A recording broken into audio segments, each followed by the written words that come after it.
One feature I really like in Opusmodus is the Spectral Analysis tool. We can see it right here. We have documentation for it in the Documents folder, conveniently called Spectral Analysis.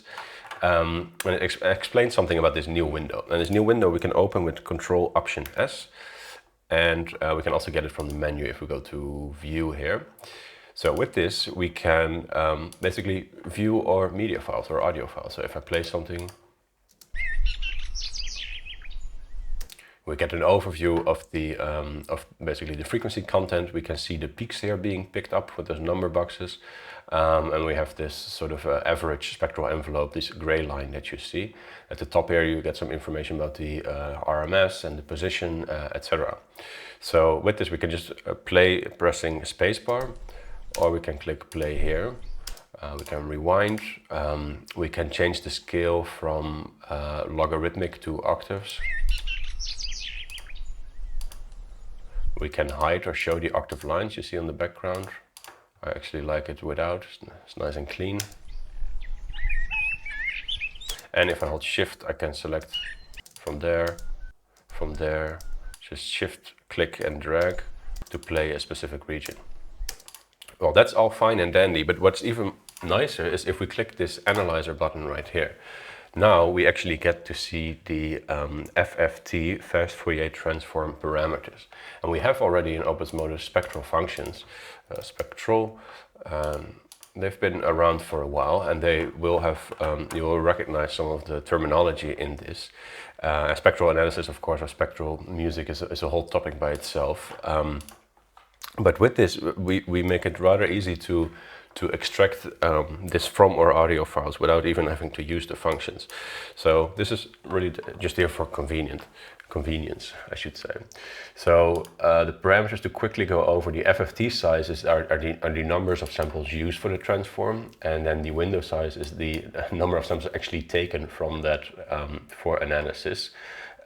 This requires some reading into. The hop size is how far in samples you move forward between consecutive FFTs. We have the interval, minimum peak difference, etc. I won't go into much of those. But one thing to mention about this is that the parameters here, they don't apply to playback. They are meant for exporting partials. So for example, if I say here my minimum frequency, I want it to be 200.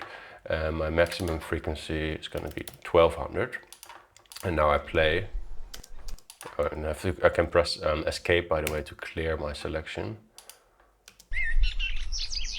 So you can hear that it didn't actually do any filtering, and that's because this is for the export settings only. So to export something, we can do the same thing again, where we hold shift and drag, and then this export partials becomes available. Now, if I click on this, I get it will do its analysis, which in this case will take a little bit longer because I selected rather a lot of audio.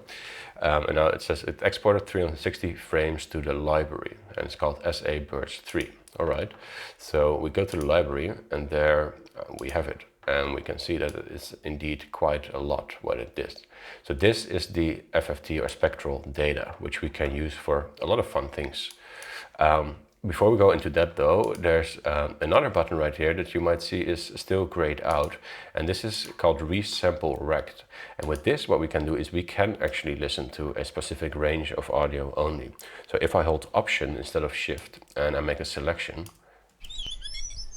let's make a little bit of a smaller selection, a little bit larger. Then we can actually see that this is available right now. And if I click on this, it will actually create an audio file for us with only that range in there. So we're actually doing some FFT synthesis. So we have Birch Slice 2, which should be in the media folder. I did this a couple times already. some of these. So now you can hear this strongly filtered effect there.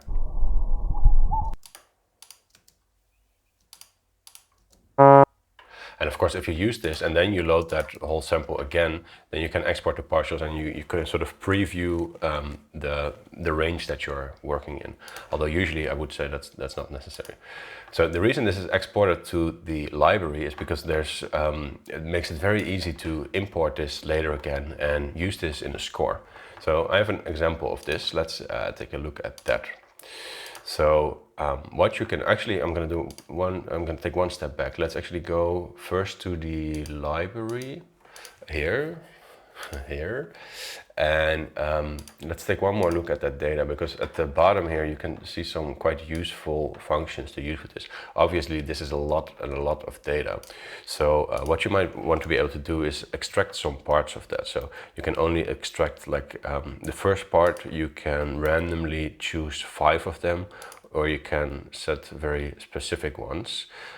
So of course with this, if we do Command D, we can go to the library function. You can see like how to actually extract various libraries from, or various sections from a certain library. So this information, what I like to do here as well is to try them out right away. So here we have some trombone partials, and with this spectral to OMN function, this is sort of the quickest way to start listening to them. So you can see I'm collecting 4 of them.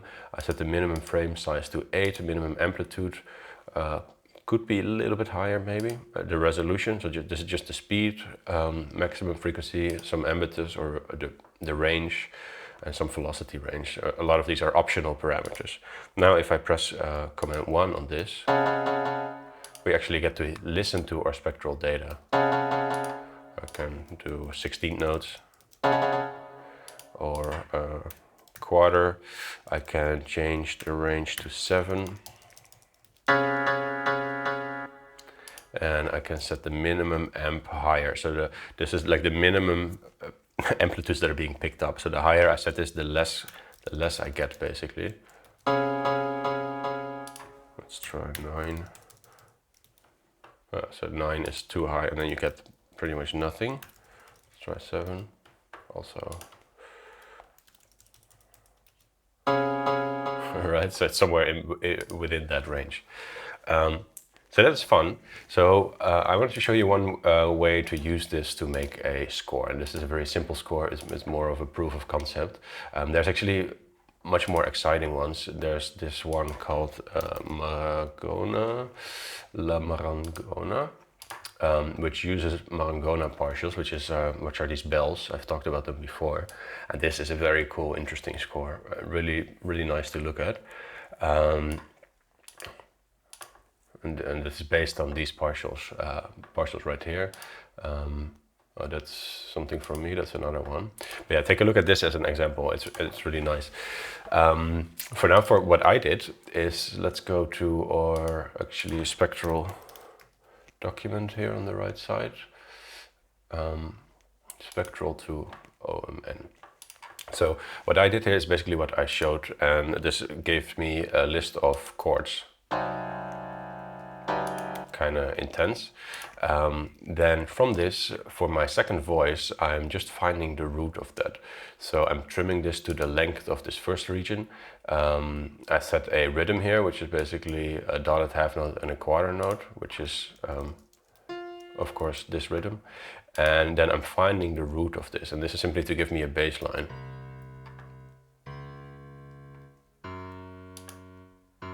So it's always just the lowest note of the chord. Then I'm making a kick drum, which is a 4 to the floor kind of thing, a snare, and some hi-hats as well. Let's see, where are my hats? Oh, here. Yeah, so for the hats I'm using the Euclidean rhythm. We talked about this one, and some random function. All of this we should have seen before, the quick length function we have here. Gen trim I might not have explained yet, as a very useful utility function to trim something to a certain length. If it's too short, it will expand the length, and otherwise it will trim it out. Either trim or extend a list to a desired size. A very useful one to know about. Let's go down a little bit. Here we're basically assembling all of these values, and then we get into our ramps again. So this is basically the modulation. So I'm using sometimes some sine waves. I'm using the accumulate function, the random function, vector smooth, and all of that I can use for my controllers to actually send this to Logic. So in Logic, what I did is I have 3 instruments, and it's mostly the controllers here giving the sound. So we can take a look at that quickly. You can see here that if I record this, these are the chords that I'm getting, which are very intense, of course, because they're like basically spectral data. We can thin this out, and there's ways to use, you can of course use your harmonic path and these kind of functions to get this all within a certain scale or within a certain mode. But I happen to really like this sound, so I kept it like this. So what we'll do is I'll press record in Logic, and then I will just play the score, and we can listen to it.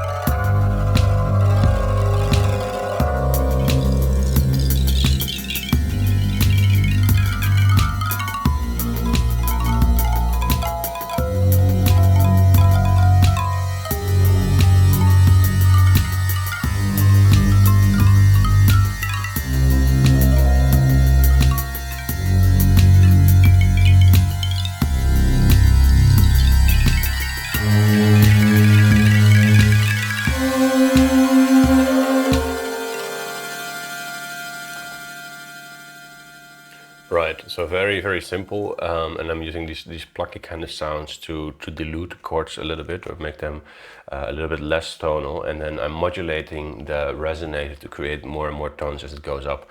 So it's more sort of a build up, and I just wanted to show it as like a, you know, how one way of how to use these partials. So I hope that gets you excited to play around with this. Again, the main thing is our new spectral window. Play around with these parameters here. If you don't want them, you can hide them here. But it's really fun to create some data, which you can then use, of course, for anything. So you can use them, you can map them to rhythms, you can map them to lengths, you can map them to frequency, as I did, or to pitches. So yeah, have some fun with that, and then I will see you in a next video.